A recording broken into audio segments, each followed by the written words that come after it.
MTH 101 का lecture number 21 से हम स्टार्ट करेंगे आज। इसमें आप स्टडी करेंगे एप्लीकेशन डिफरेंशिएशन की। सो लेक्चर स्टार्ट करने से पहले मैं आप लोगों से बोलूँगी कि इसमें जो है ना आपके पास इन 3 लेक्चर्स में शायद 1-2 शॉर्ट क्वेश्चन निकल आए, बाकी आपने इसको MCQs के तौर पे अच्छे से याद करना है, इसकी डेफिनेशंस को अच्छे से देख लेना है, ठीक है। तो पहली एग्जांपल इन्होंने दी हुई है, तो इस तरह की जो है ना वो एग्जांपल्स पेपर में जो है ना नहीं आती, जिसमें जो है ना आपको कोई लंबा जो है ना वो दे दिया जाए क्वेश्चन और एग्जांपल को आपने करना हो, ठीक है। तो कह रहे कि assume that oil spilled from the ruptured tanker spread in a circular pattern whose radius increases at a constant rate. आपको यहाँ पर रेट दे रहे हैं, किस कांस्टेंट रेट के साथ रेडियस, यानी कि आपके पास रेडियस आर आ गया 2। कहते हैं how fast is the area of the spill increasing when the radius of the spill is 60 feet. देखिए पहले 2 फीट है और अब अगर रेडियस 60 पे जाता है तो आपने बताना कि कितनी फास्ट जो है ना वो एरिया जो है ना वो इंक्रीज होगा स्पिल का। तो हमने जो है ना इसमें फाइंड क्या करना है, डेरिवेटिव फाइंड करना है, सिंपल सी बात। तो उसको फाइंड करने के लिए पहले तो आपके पास पता होना चाहिए कि स्पिल का सर्कुलर का शेप का जो है ना एरिया कितना होगा। तो एरिया हमारे पास इक्वल होता है पाई आर स्क्वायर के, ठीक है। तो जब हम इसका डेरिवेटिव लेंगे डी ए का विद रिस्पेक्ट टू टी, तो क्या होगा कि जो आर के ऊपर स्क्वायर है, यानी कि इसके ऊपर हमारे पास प्रोडक्ट पावर रूल लगेगा, तो 2 स्टार्ट में आ जाएगा और 2 में से 1 माइनस, तो हमारे पास ये 2 पाई आर आ जाएगा। और आर के साथ आर का डेरिवेटिव भी D R over D T हम साथ लिखेंगे, ठीक है। अब इन्होंने कहा कि जो आपके पास आर है ना वो 60 फीट तक इंक्रीज हम कर रहे हैं, तो यानी कि 2 और पाई एज इट इज रहा और आर की जो वैल्यू है वो इंक्रीज होकर क्या हो गई, 60 हो गई, ठीक है। आर की वैल्यू 60 हमने ली। अब इसके साथ D R over D T हमारे पास क्या होगा, तो ये उन्होंने हमें शुरू में गिवन किया था कि कांस्टेंट रेट कितना है 2ft फीट, ठीक है। तो हमने कहा कि जो हमारे पास D R over D T है उसकी वैल्यू 2 थी, 60 को 2 से मल्टीप्लाई करेंगे तो आपके पास 240 आ जाएगा पाई एज इट इज। और जो हमारे पास है ना ये किसमें कन्वर्ट हो गई वैल्यू, फीट में था सवाल, फीट स्क्वायर में, तो हमने बता दिया फीट सेकंड्स में इसका आंसर दे दिया है, ठीक है।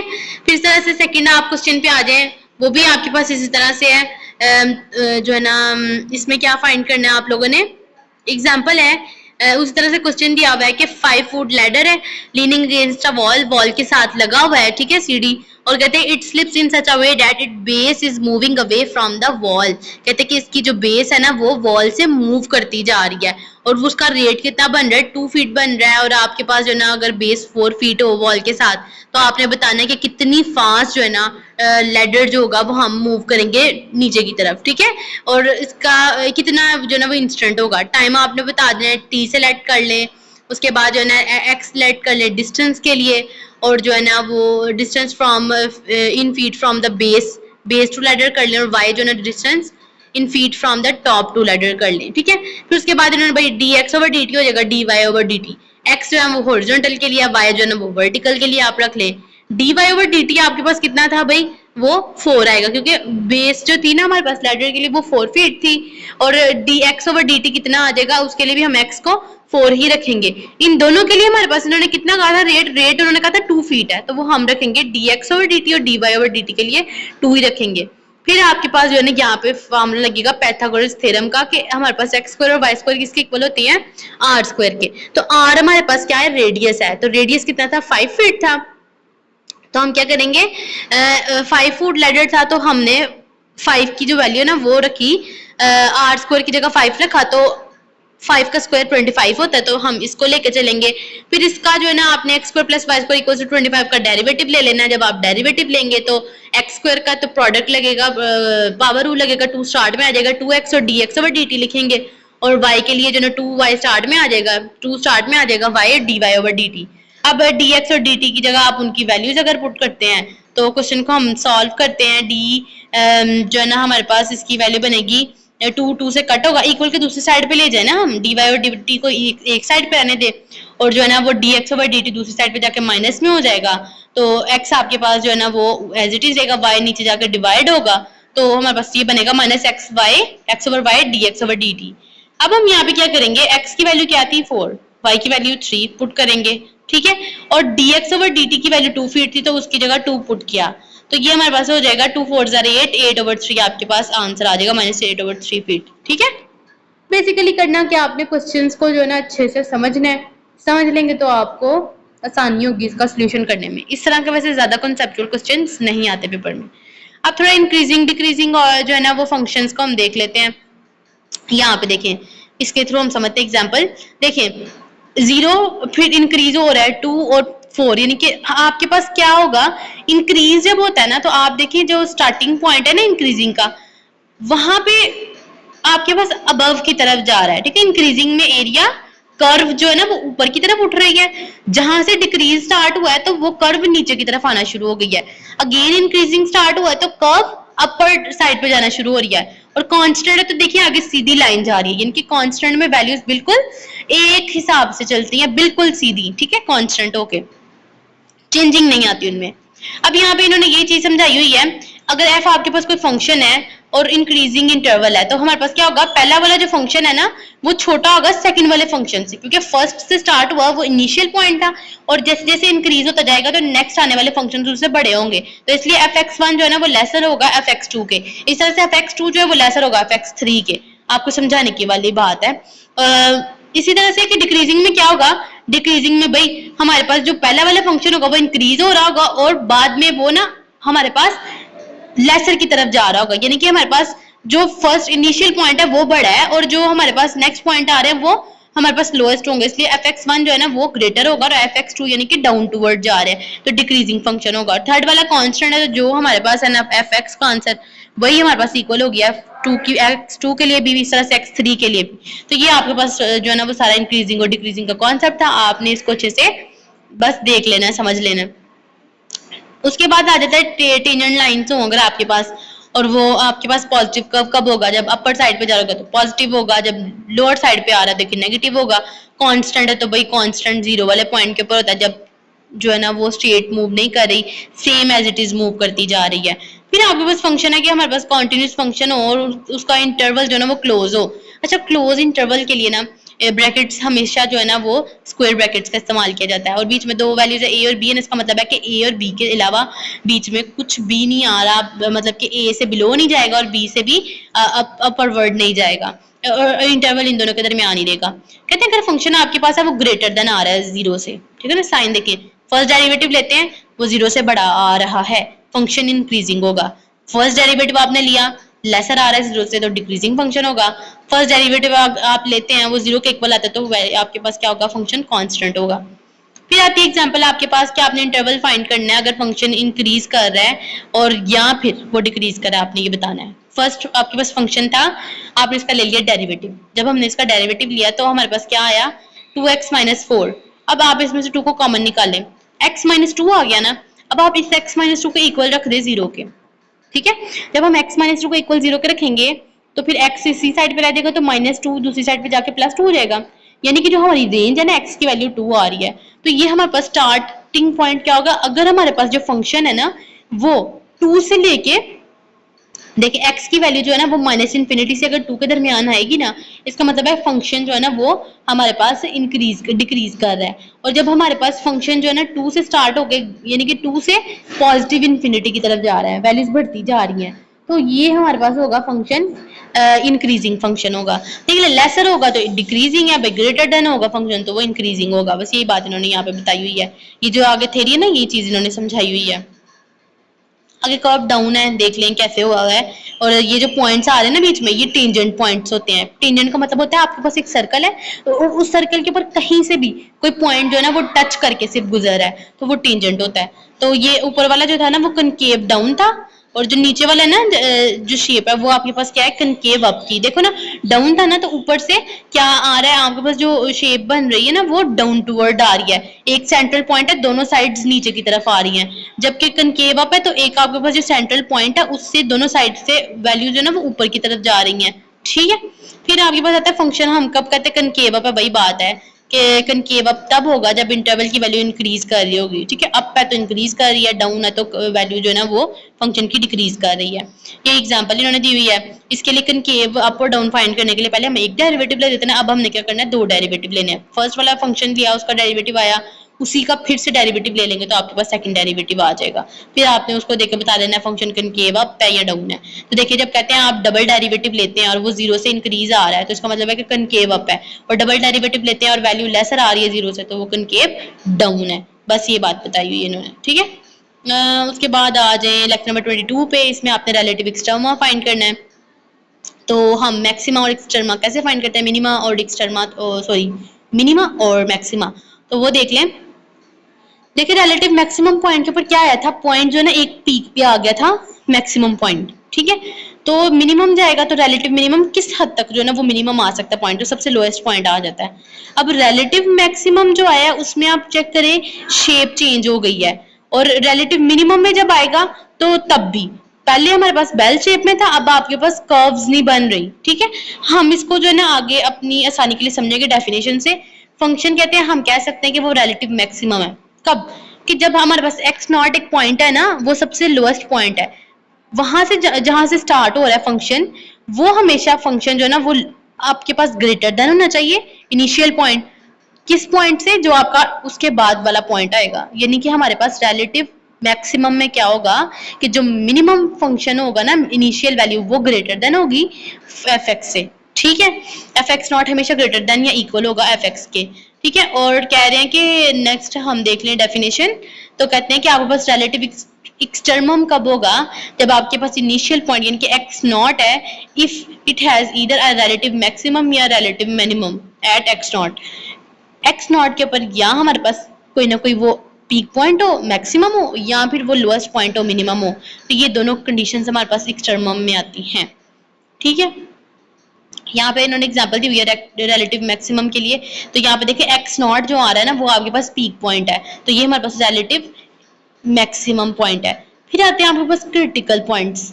क्रिटिकल पॉइंट्स क्या होता है, ये इंपॉर्टेंट है आपके पास। It so happens that relative extrema can be viewed as transition point that separates the region where a graph of a function is increasing from where a graph is decreasing. एक ऐसा point होता है ये हमारे पास critical, जहां से या तो फंक्शन डिक्रीज कर रहा होता है या इंक्रीज कर रहा होता है।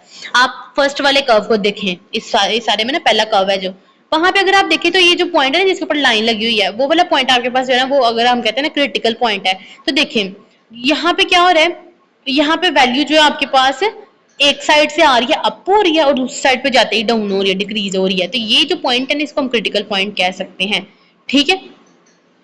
फिर देखें कि हमारे पास जो है ना टेंजेंट जो होता है ना वो जीरो के इक्वल होता है। हॉरिजॉन्टल टेंजेंट मींस डेरिवेटिव जो आएगा ना आपके पास वो जीरो के इक्वल होगा।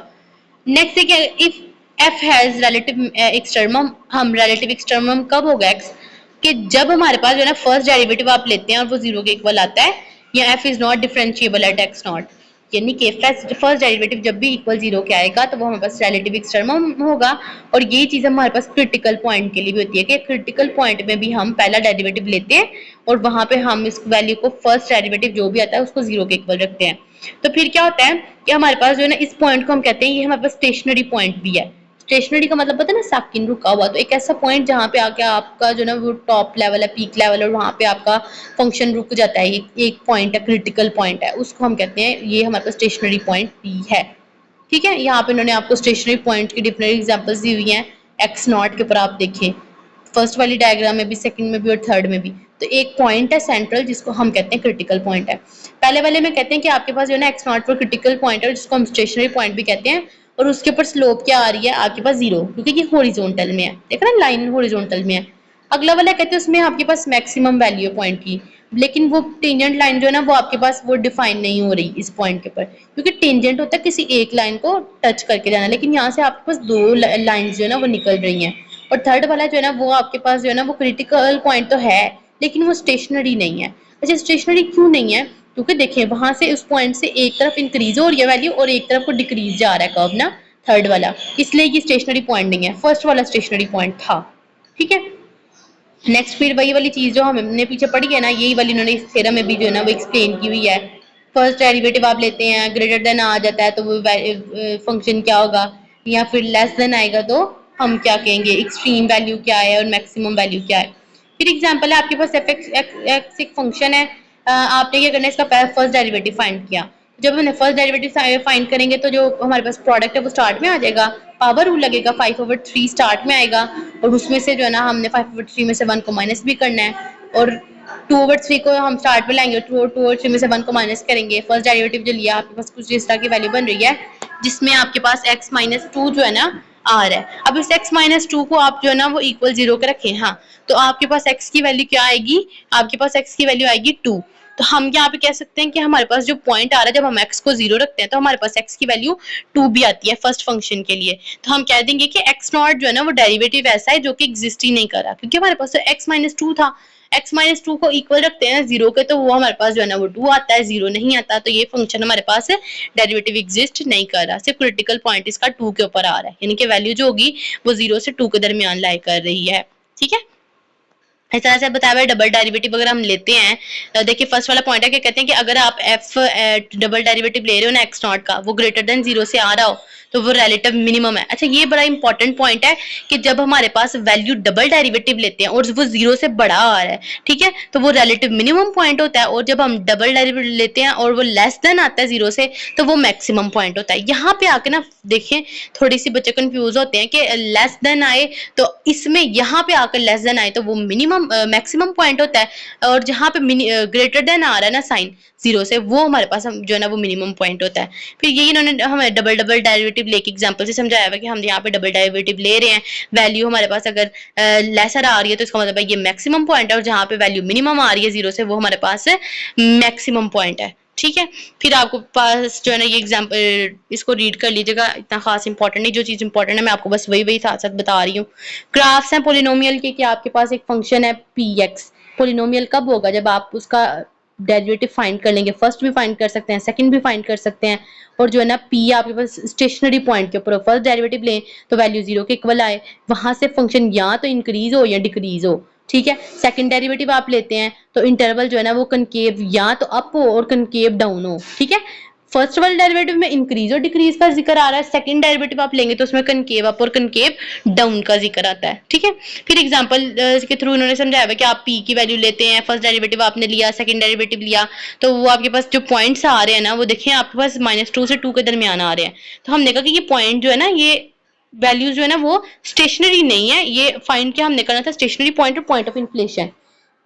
तो यहाँ पे देखें हमारे पास क्या क्या आ रही थी वैल्यू, -1 और 1 के दरमियान भी जाहिर सी बात आ रही है। इन्फ्लेशन पॉइंट होगा जो क्रिटिकल पॉइंट होता है 0 वाला, और अगर आपके पास जो है ना वो माइनस की तरफ आ रहा है तो कनकेव डाउन है, और जब आपके पास प्लस की तरफ वैल्यूज आएंगी तो वो कनकेव अप होगा। ठीक है, ये चीज बस इन्होंने यहाँ पे जो है ना वो समझाई हुई है ग्राफ के थ्रू भी। फिर रैशनल फंक्शन बताया हुआ है आपके पास, पी पता ना रैशनल का मतलब होता है कि आपके पास ओवर की फॉर्म में आप डाटे को लिख सकते हैं, P x over Q x की फॉर्म में आपने डाटे को लिखा, और क्यू एक्स की वैल्यू जो है ना वो 0 के इक्वल नहीं आनी चाहिए, बस ये बताया हुआ है। फिर कहते हैं कि अगर आपके पास एक लाइन है एक्स है, उसको हम एक्स नॉट के इक्वल अगर वो आ जाती है तो हम कहेंगे कि ये वर्टिकल एसिम्पटोट्स है। ठीक है, और इसके लिए हम ग्राफ पे फंक्शन जो है ना वो डिस्प्ले करवाएंगे, तो हमारे पास जो फंक्शन होगा ना एफ एक्स, वो यहाँ पॉजिटिव फंक्शन की तरफ जो है ना वो उसकी जा रही होगी लिमिट, यहाँ पे जो है ना वो एफ एक्स अप्रोच कर रहा होगा -इन्फिनिटी को। ठीक है, तो अगर y अगर आता है, देखिए x है ना वो x0 के इक्वल आता है, तो फंक्शन जो है ना आपके पास वर्टिकल होगा, और जो फंक्शन y है ना y0 के इक्वल आएगा तो वो हॉरिजॉन्टल एसिम्पटोट होगा। ये आपके पास ये जो ना आपके पास एमसीक्यूज है कि जब हम लिमिट लेंगे fx की y0 के इक्वल आती है तो वो हमारे पास क्या होगी, ये हमारे पास जो है ना वर्टिकल होगा, और जो fx ले रहे हो और वो y0 के इक्वल आ रहा है तो वो हॉरिजॉन्टल होगा। तो ये दोनों को आपने अच्छे से देख लेना है। फिर एग्जांपल आ जाती है आपके पास, आपने बताना कि ये वर्टिकल है या फिर हॉरिजॉन्टल, ये दोनों चीजें फाइंड करनी है बल्कि। तो एफ एक्स एक फंक्शन था, आपने सबसे पहले क्या करना है, इस फंक्शन के ऊपर हमने लगानी है लिमिट। ठीक है, तो लिमिट इन्होंने हमें क्या दी हुई है, x square minus 1 equals to 0, नीचे वाला देखे ना एक्स स्क्वायर माइनस 1 है, जो हमारे पास क्यू की वैल्यू पी ओवर क्यू में क्यू की वैल्यू जो कि बटे के नीचे है। अब इसको क्या करेंगे, एक्स स्क्वायर माइनस 1 का मतलब होता है एक्स माइनस 1 और एक्स प्लस 1, ये फार्मूला होता है कि ए स्क्वायर माइनस बी स्क्वायर किसके इक्वल होता है, ए प्लस बी और ए माइनस बी के। तो ए हमारे पास इक्वल आ जाएगा, एक दफा हमारे पास एक्स की वैल्यू 1 है और एक दफा -1, तो हम क्या करेंगे कि इस फंक्शन का जब डेरिवेटिव फाइंड करेंगे, लिमिट दोनों साइड पे लगाएंगे तो क्या होगा कि ऊपर वाले में से x कॉमन आएगा, x को कॉमन निकाल देंगे तो x प्लस 2 बच जाएगा, और नीचे भी हमारे पास x माइनस 1 और एक दफा x प्लस 1 है। तो यहाँ पे जब आप इसको सॉल्व करोगे तो x स्क्वायर से कट जाएगा, 1 आ जाएगा। तो इस फंक्शन को हम कहेंगे कि हम जब हमारे पास हम एफ एक्स के साथ कर रहे हैं, वैल्यूज में हमारे पास जो आंसर आ रहा है वो 1 के इक्वल आ रहा है, तो यानी यहाँ पे y जो है ना वो 1 के इक्वल आया तो हॉरिजॉन्टल है, एसिम्प्टोट है। और इसी तरह से हाँ जी, बस यहाँ तक ही था आपका लेक्चर। मैंने कहा शायद इन्होंने वर्टिकल के लिए भी बताई हुई है कंडीशन, ये इन्होंने एक दफा प्लस में जो बताई हुई है वो वर्टिकल के लिए, और जो माइनस में बताई हुई है वो आपके पास जो है ना वो हॉरिजॉन्टल के लिए। आप कंडीशन ले लें, आंसर आपके पास दोनों में जो पुट करना है वो सेम ही आ रहा है। एक्स की वैल्यू को आप पुट करें एक दफा 1 और एक दफा -1 पुट करके देखें आपके पास जो आंसर आ रहे हैं। तो ये आता है हमारे पास, आज 2 लेक्चर हमने कवर किए हैं। नेक्स्ट हम जो है ना वो लेक्चर नंबर 23 से स्टार्ट करेंगे। अल्लाह हाफिज।